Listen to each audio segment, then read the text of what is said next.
Muy buenas noches a cada uno de los amigos y de los hermanos aquí presentes. Sean todos bienvenidos a la Iglesia en Estudio. Un ratito que sacamos en la semana para meditar en la palabra de Dios y aprender mucho más de las enseñanzas de las Sagradas Escrituras. Como todos los martes nos acompaña el pastor Juan González. Para mí en esta noche es una alegría poder compartir con ustedes estos estudios que estamos teniendo todos los martes de un hermoso libro, La Historia de la Redención.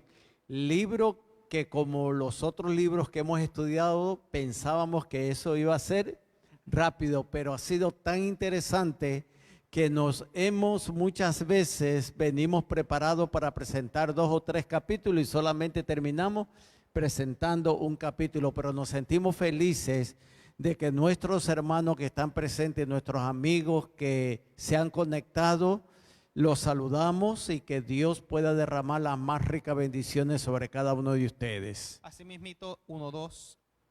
Necesito un poquito de volumen en esta hora. Perdonen los inconvenientes a los amigos que nos están viendo. Y el tema de hoy va a estar basado en Primera de Samuel, capítulo 3 al 6, Segunda de Samuel 6 y Primera de Reyes 18. Así que no se despegue porque sabemos que vamos a aprender mucho de la palabra de Dios. A los amigos que nos están viendo le pueden dar like, share a este video para que pueda ser compartido y otros puedan también beneficiarse del estudio de esta noche. Si usted tiene una petición especial por la cual desea que oremos, nos las deja saber. Fredison va a estar por ahí anotando para al final del programa poder orar por cada uno de ustedes.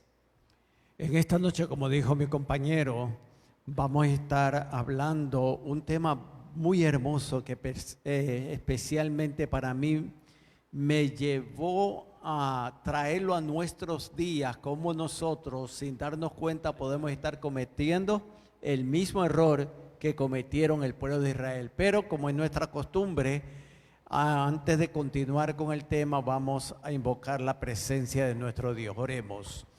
Padre de amor, gracias por tu amor y tu misericordia. Gracias por habernos cuidado en el día de hoy. Gracias, oh Padre, por nuestros hermanos que han dicho presente. Gracias por nuestros amigos y hermanos que se han conectado a través de las diferentes plataformas. Que también vaya un saludo, pero también la bendición del Todopoderoso sobre cada uno de ellos. Danos capacidad, entendimiento, tu poder para poder exponer tu palabra de acuerdo a tu voluntad. En el nombre de Jesús. Amén. Amén. Fíjense en que vamos a estar estudiando lo que es el Arca del Pacto. Para aquellos amigos que nos están viendo, que se conectan por primera vez, el Arca del Pacto era un mueble que estaba ubicado en el lugar santísimo.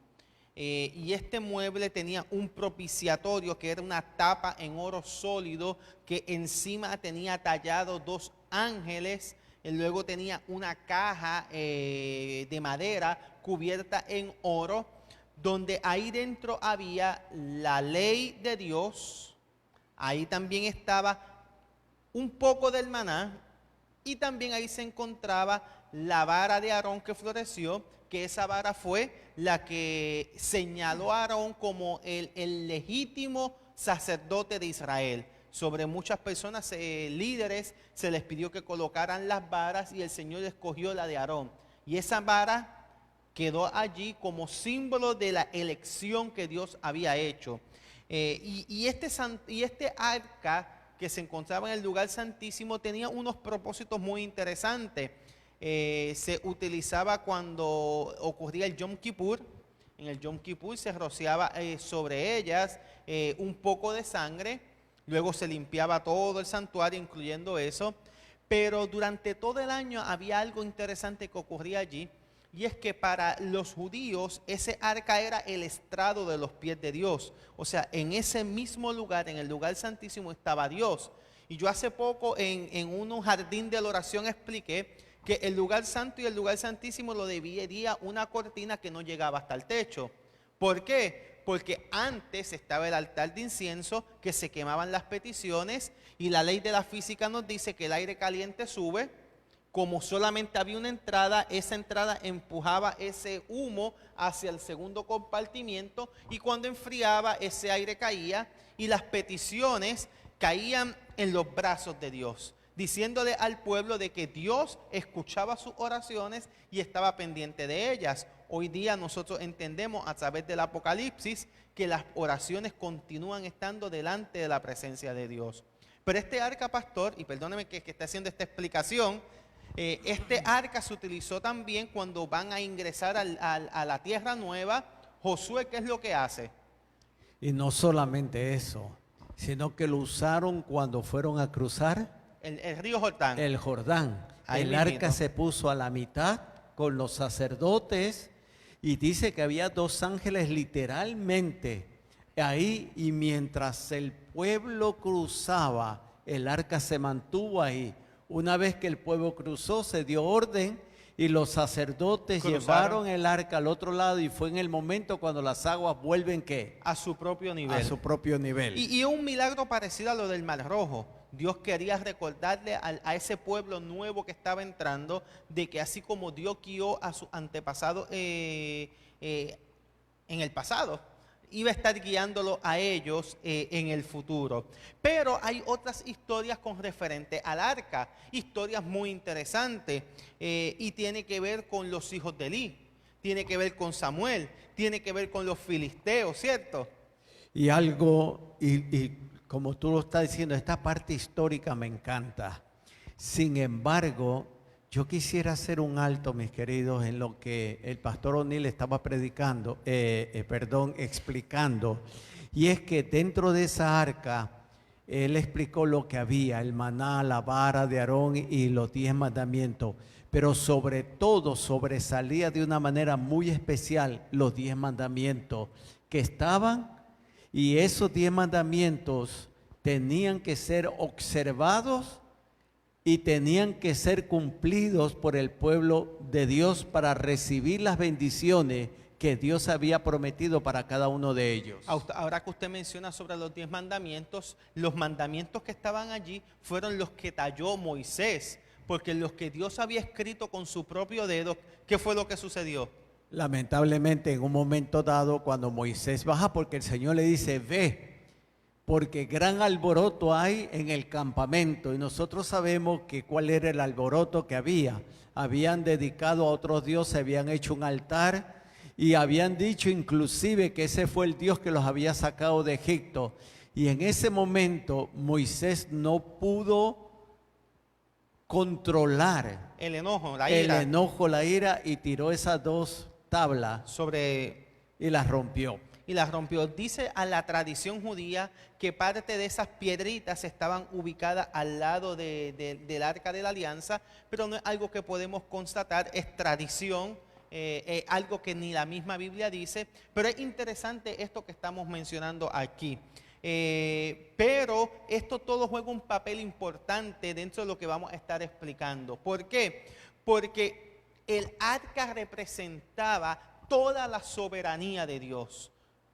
Toda la soberanía de Dios. Es por eso que cuando el arca era llevada a lugares de guerra, por lo general el pueblo de Dios ganaba. Y mucha gente comenzó a pensar que el poder de ese arca era lo que causaba la victoria. Y no era así.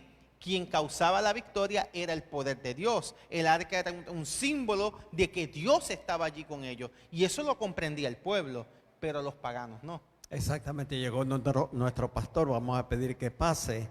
Y otra cosa que me llama la atención es la vestimenta del sacerdote o del sumo sacerdote, que era una vestimenta muy especial donde tenía grabadas los nombres de las tribus del pueblo de Israel, pero tenía en el pectoral también 2 piedras que simbolizaban algo muy especial. Cada vez que el sacerdote o el sumo sacerdote pedía la dirección de Dios, si se alumbraba la piedra del pectoral que estaba a su derecha, porque Dios estaba ¿qué? Aprobando el pedido de ellos. Pero si se opacaba el de la izquierda, era que Dios no estaba aceptando el pedido que el pueblo o el líder estaba haciendo. Pastor, queremos saludarle y también salude a la congregación y los hermanos que han llegado en esta noche.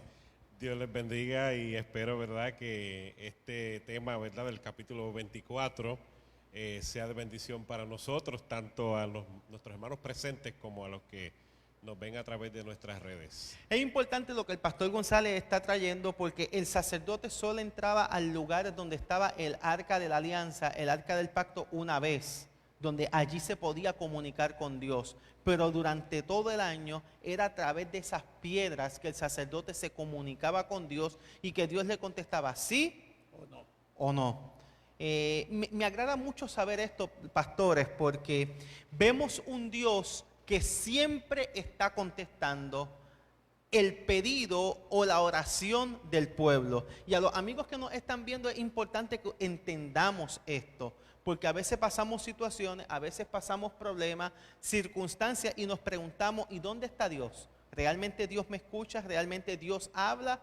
Y a través de esta historia podemos ver que Dios hablaba al pueblo, no solamente una vez al año en el Yom Kippur, sino durante todo el año le hablaba al sacerdote y le contestaba lo que él le preguntaba o lo que le pedía. Y esa es la razón, Pastor Rodríguez, por qué cada instrumento, cada mueble que había tanto en el atrio, en el lugar santo y el santísimo, nos llevaba o quería llevar al pueblo de Israel, al pueblo de Dios, a pensar de pronto esos simbolismos serían una realidad en la figura de Jesús. Cada una de las cosas, incluyendo, ¿verdad?, lo que estamos discutiendo ahora mismo acerca de la vestimenta del sacerdote, y cada uno de esos muebles o artefactos que se encontraban en el santuario tenían un significado. Y como mencionas, todo el oficio del santuario apuntaba a la persona de Jesús y a su sacrificio. Pero no todos los sacerdotes cumplieron el deber cabalmente. Hubo sacerdotes que no lo hicieron. Y nosotros a veces hablamos de los hijos de Eli, pero anteriormente la Biblia nos habla de otras personas que también eran hijos, que tampoco cumplieron cabalmente con lo que Dios había estipulado. Pero la lectura de esta semana nos habla de los hijos de Eli, los cuales nos dice que ellos no respetaban el oficio del santuario, a tal punto de que ellos no tampoco respetaban que era su papá el sacerdote y ellos eran ayudantes o eran ayudantes de sacerdote. Eran cosacerdotes, mejor dicho. Él era el sumo sacerdote y ellos eran sacerdotes a menor escala. Ellos no respetaban eso, tomaban decisiones por su propia cuenta. Hay una expresión que se utiliza mucho, dice que eran muy malvados. Y eso es bastante amplio, que diga que eran personas muy malvadas. Y la lectura dice, eran egoístas, codiciosos, glotones y libertinos. Dios reprobó a Elí por la culpable negligencia con respecto a la disciplina familiar. Y sabe, pastor, esto si lo traemos a nuestros días, Dios también nos está hablando a nosotros como padres.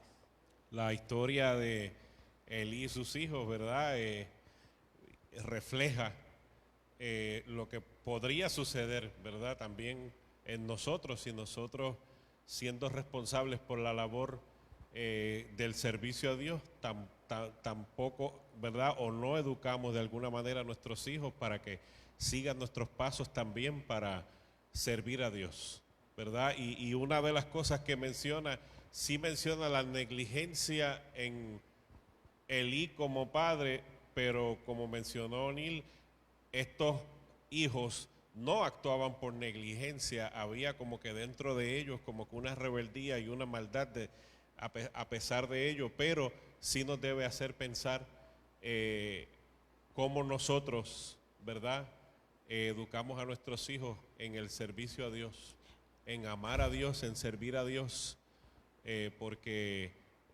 hubo consecuencias, ¿verdad?, por esto. Fíjense, continúa diciendo de estos sacerdotes que eran los hijos de Elí, decía que sus transgresiones eran audaces e insultantes para Dios. Sabían lo que hacían. O sea, son expresiones muy amplias. O sea, nos da a entender que todo lo malo que había estaban en estos dos muchachos.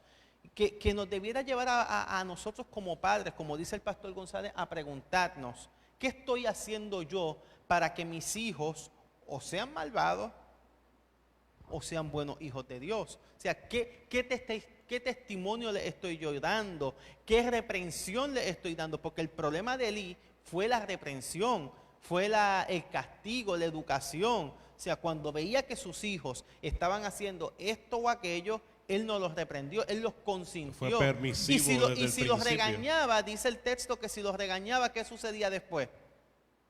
Seguían rebeldes. Él No era firme en no lo era que decía. firme en lo que decía. Y otra de las cosas, cuando tú acabas de leer esa, las transgresiones de los hijos de Elí eran de tan audaces, tan insultantes para un Dios santo, que esa parte lo subrayé, que no había sacrificio que pudiera expiar esas violaciones voluntaria de su ley. En otras palabras, todo lo que esos muchachos hacían, lo hacían planificado, sabiendo que no tenían que hacerlo. Y Dios les advirtió a través de Samuel y Elí lo que sus hijos estaban haciendo. Quiero volver al punto que yo traje ahorita, y perdónenme, yo sé que cada cual trae su punto. Claro, claro. Y es que hoy día estas situaciones las podemos ver alrededor nuestro. O sea, a veces vemos muchachos que el papá los reprende, entre comillas, y después que los reprende es como si nada hubiese sucedido.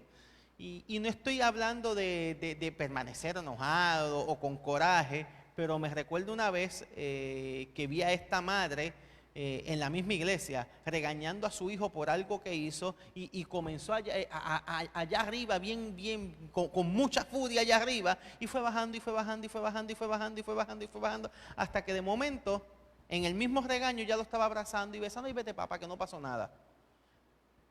Y hay veces que, ¿verdad?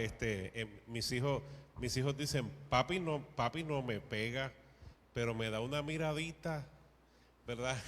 Y con la miradita es suficiente. A veces duele más que un golpe, ¿verdad? Pero tiene que ver con, como decimos, que fue lo que vino sucediendo con Elí y sus hijos. Desde el principio, si somos permisivos, ¿verdad? En la mala conducta de nuestros hijos, en especial lo que se muestra aquí en su servicio a Dios. Y yo, ¿verdad? Voy un poquito más allá, ¿verdad? Y profundizo en este sentido, lo hago como pastor, ¿verdad? Y como líder de la iglesia. Yo no sirvo a Dios solo, ¿verdad? O al menos no pretendo servir a Dios junto con mi señora esposa solo, con mis 4 hijos. Pretendo servir a Dios y decir lo que dijo Josué, ¿verdad? Mi casa y yo serviremos a Jehová. Así que al menos, ¿verdad? No somos perfectos, pero sí me he propuesto que dentro de mi servicio a Dios se incluya mis hijos, que ellos aprendan lo que es respetar la casa de Dios, respetar el servicio a Dios, tener una devoción por el servicio a Dios. Y cuando esas cosas no ocurren, en casa vamos a tener una conversación seria, ¿verdad? Papi, puedo ir a tal lado, puedo ir a... O sea, comienzan a complicarse las cosas porque no podemos ser permisivos, ¿verdad? Eso no significa azotes ni nada de eso, pero cada cual, ¿verdad? De alguna manera reprende a sus hijos de la mejor manera como piensa que debe hacerlo, pero prestemos atención en lo que nos dice esta historia, ¿verdad? Acerca de Elí y sus hijos, que era la labor principal, servir en el santuario. Pero Pastor González, esto es algo que a mí me preocupa mucho porque son cosas que vemos a diario en la iglesia. Y no voy a hablar de actitudes ni de situaciones, pero a veces vemos cómo nuestros muchachos a veces como no reciben la reprensión necesaria de los padres, y muchas veces tratamos de justificar la situación diciendo, es que eso es un problema de la adolescencia, es una etapa de la vida, y tratamos de justificar lo malo cuando debemos de amar a nuestros hijos siempre, darle mucho amor y cariño, pero también hay que corregir ciertas actitudes. Usted ya crió, usted nos puede hablar de esto un poco más. No, es verdad. Sin embargo, como decimos una cosa, decimos la otra. Sabemos de padres fieles Así es. que educaron a sus hijos en los caminos del Señor, pero llegó un momento, y nosotros lo hemos aquí hablado muchas veces y hemos dado ejemplo, pero lo que sí queremos añadir es, usted trata de hacer todo lo que está a su alcance con la ayuda de Dios y la sabiduría de Dios, diciéndole a esos muchachos, educándole a esos muchachos, presentándole a esos muchachos con ejemplos personales. Ese ejemplo personal de yo papá, yo mamá, que ejemplo en palabras, en actitudes, en hechos, firmeza. para que nuestros hijos. Pero aquí entramos a una parte que me llamó mucho la atención, cómo cometemos estos errores. El pueblo, en vez de sentirse seguro con la presencia de Dios, se equivocaron y pusieron toda su confianza En el arca. en el arca. Y eso es algo que tiende a suceder hoy día. Hoy día tú puedes ver cómo personas dicen, no, yo tengo una Biblia en el auto, o yo tengo una Biblia en la mesita de noche, o tienen una Biblia enlazada, así abierta, amuleto. por mencionar un ejemplo, porque hay tantas cosas. Y en vez de nosotros poner nuestra confianza en Dios, la estamos poniendo en objetos como si fuesen amuletos de salvación, cuando la salvación solo proviene de Dios. Y eso lo comprendía muy bien los padres de esta gente. Pero ellos ahora comenzaron a creer que el arca era un amuleto de la buena suerte, un amuleto que era la que me daba la salvación, cuando no era así. Y por eso dice, no se dieron cuenta de que su fortaleza dependía de su obediencia a la ley que estaba dentro del arca, que era una manifestación del Dios mismo. Y eso es lo triste, porque se olvidaron. Y por eso que cuando mueren esos 4,000 hombres que murieron en la primera batalla contra los filisteos Y los hijos de Eli. y los hijos de Eli, entonces ellos dijeron, ¿qué pasó? No tenían el arca, entonces dijeron, es que no está el arca, y se olvidaron que quien ganaba la victoria era Era el el Señor. Dios. Pastor Rodríguez, es interesante ver que los filisteos reconocían que había algo detrás de todo esto. Y cuando ellos logran triunfar, ellos creen que es que su Dios es más poderoso. A pesar de que ellos ya habían escuchado y oído de lo que hacía el Dios de Israel, ellos comenzaron a sentir, no, mi Dios es más poderoso por lo que sucedió. Y fue que Dios quería dar una lección a aquellos, pero también Dios dio una lección a los filisteos, ¿cierto? Así es, quizás ellos pensaron, a pesar de esa arca, ¿no? A pesar de eso, le ganamos a su Dios, pero la desobediencia, como menciona en la lectura, que al ellos pensar que en el arca era donde estaba el poder, en el arca era donde estaba la victoria, estaban prácticamente desobedeciendo esos mismos mandamientos que estaban dentro, ¿verdad?, del arca. Y el Señor enseñó una lección al pueblo de que no era porque el arca estaba presente, debería ser porque Él estaba presente. Tiempo atrás Moisés había dicho, si tu presencia conmigo no va, ¿verdad?, no voy a ningún lugar. Y definitivamente Dios tenía que demostrar a los filisteos de todas maneras que Él era más poderoso, ¿verdad? Y Él era más grande que las deidades de ellos. Porque es interesante, porque los filisteos sabían Que había algo en ese instrumento, pero el pueblo había fracasado de poner más su confianza en el instrumento que en Dios. Y ahí vino el fracaso, a tal punto que cuando Elí recibe la noticia de que sus 2 hijos habían muerto, más le impactó que también se le dijo, y el arca ha sido ¿qué? Robada por los filisteos. Dice que ahí fue que cayó para atrás y murió. Hay un comentario aquí de un hermano, Gilberto Rodríguez, que dice, ganamos victorias cuando Dios dirige. Y es Así cierto, es. y Amén. eso fue algo que el pueblo tuvo que aprender. Es interesante porque cuando los filisteos se llevan el arca y comienzan a ver que el Dios de ellos amanece postrado ante el arca, comienzan ellos a tener enfermedades. Llega un momento dado en que se le pregunta a los sacerdotes, que eran los supuestos expertos espirituales, mira, ¿qué vamos a hacer? Lo abrimos. Y los sacerdotes dijeron, mira, ni toquen eso, ni lo abran, no hagan nada al respecto. Es más, mejor vamos a enviarle esto de vuelta a los israelitas y vamos a enviar una ofrenda también a ver si el Dios de ellos, miren la fe de esta gente, cómo a veces los paganos tienen más fe. Vamos a enviar hasta una ofrenda a ver si el Dios de ellos nos sana a nosotros de esto que está sucediendo. Y no solamente eso, sino que mira hasta dónde llega lo que deberíamos tener nosotros, esa fe. Porque dijeron, vamos a ponerle un carro nuevo, vamos a poner oro y todo para que se haga este sacrificio aparte. Y entonces dijeron, y vamos a dejar que estas vacas que han sido puestas en este carretón, si se dirigen directo sin que nada los guíe. Y así es que lo nadie vieron.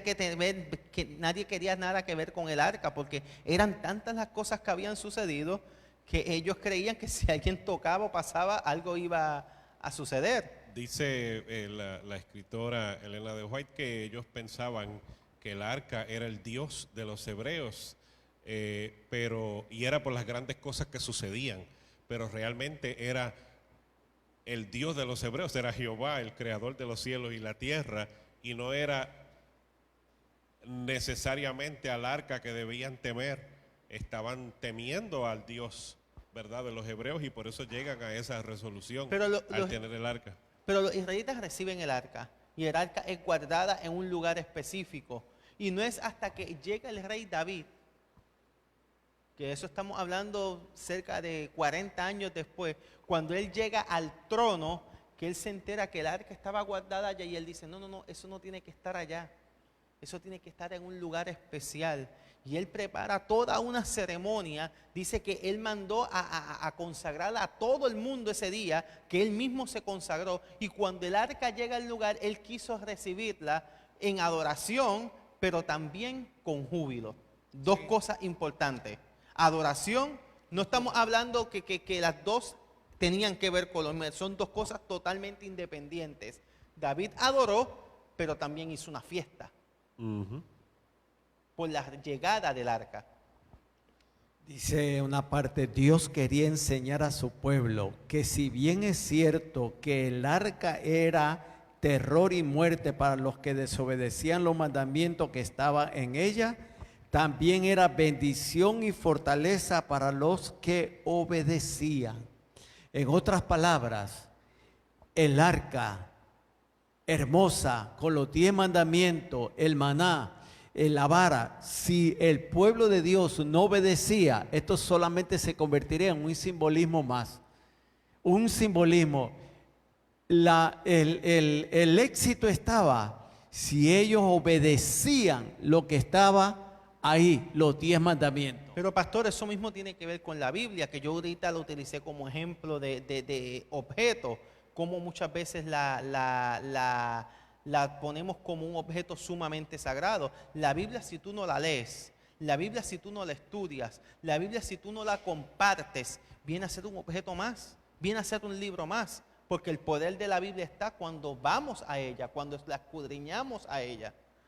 Muy cierto, muy cierto. Yo recuerdo una experiencia que compartíamos, no recuerdo en qué lugar, compartíamos un edificio, una capilla en el domingo, otros la utilizaban y el sábado la utilizábamos los adventistas, y había una cruz en donde tenemos la mesa de Santa Cena, y entonces cuando llegábamos en la iglesia se abría la gaveta del púlpito, se ponían los 10 mandamientos en la pared y se escondía la cruz. Y entonces cuando llegábamos el otro sábado, pues los que se congregaban domingo habían sacado el cuadro de los 10 mandamientos, que eran como 2 piedras, y ponían la cruz. Y yo miraba, yo para aquel tiempo lo que era diácono de la iglesia, y yo miraba ese jueguito y yo decía, ¿por qué será que pensamos que o el símbolo de la cruz o el cuadro de los 10 mandamientos tiene que ver algo con nuestra relación con Dios, si realmente lo que cuenta a la hora de la verdad es lo mismo que menciona O'Neill acerca de tener la Biblia en un lugar predilecto o abierto en un salmo predilecto, si la realidad es nuestra relación con Dios, o verdad, o si obedecemos lo que está en esos mandamientos, o realmente obedecemos lo que está en la palabra, lo que realmente cuenta. Saben que algo que también me puso a meditar es que puede ser que yo crea en los 10 mandamientos. Puede ser que me ponga orgulloso de decir que soy cristiano. Y voy directamente que soy adventista del séptimo día, y eso es bueno. Pero si no obedezco lo que dice el Señor en su palabra, estoy cometiendo el mismo error del pueblo de Israel. Porque tenían el arca, y el arca era muy importante que sea llevada, porque inclusive cuando Salomón entra en el reinado, ¿qué hace? Hace que el arca Él sea imita a su papá. Él imita a su papá. Su papá la coloca en un lugar especial, pero Salomón dice, no, esto necesita un lugar mucho más especial. Y dice la lectura que Salomón imitó tanto a su papá que cada X cantidad de pasos, creo que eran cada 10 pasos, él se detenía, elevaba una ofrenda y elevaba un cántico también a Dios. Y lo que quería decir es que, hermanos, no es tener, es obedecer. No es creer solamente, es esa creencia llevarla a la acción. Y eso es lo que Dios demanda de cada uno de nosotros, que vivamos a la altura de lo que así dice Jehová en su palabra, que ese es el libro que debemos obedecer. Ahí está en ese libro lo que tú y yo debemos hacer. Ahí están las grandes verdades que Dios quiere que nosotros practiquemos, mi querido hermano y amigo que me estás escuchando en esta noche. Vea la palabra de Dios. No vayas al pastor, no vayas al sacerdote, sí, a veces bueno, no vayas al líder espiritual de tu iglesia. Ve primeramente a Dios, ve de rodillas delante de Él. Dile que a través de su palabra te hable. Y ¿sabes qué? Si tú eres sincero, si nosotros somos sinceros, Dios nos dirá, este es el camino, andad por él. La lectura termina de una forma muy interesante porque dice que a pesar de que ellos idolatraban el arca, porque se convirtió en un instrumento de idolatría, a pesar de que lo idolatraban, por otro lado, dice allí, pecaban contra Dios. O sea, lo idolatro, creo que esto es pero no obedezco lo que está ahí. Y pecaban contra Dios. ¿Y qué tuvo que suceder? Que cuando el pueblo entra en el cautiverio, Dios envía un grupo de fieles a que se lleven el arca y la escondan. Y nunca más se volvió a saber de ella. Hoy día hay muchas teorías con referente al arca de la alianza, pero la realidad es que nadie la ha visto, la ha vuelto a ver, nadie, excepto Indiana Jones en la película. Pero nadie más la ha vuelto a ver, nadie más sabe dónde está. Y esto tiene un porqué. Si tal vez ese descubrimiento arqueológico fuese hoy día uno de los más importantes, también fuese uno de los instrumentos de mayor idolatría en el mundo en el que estamos viviendo.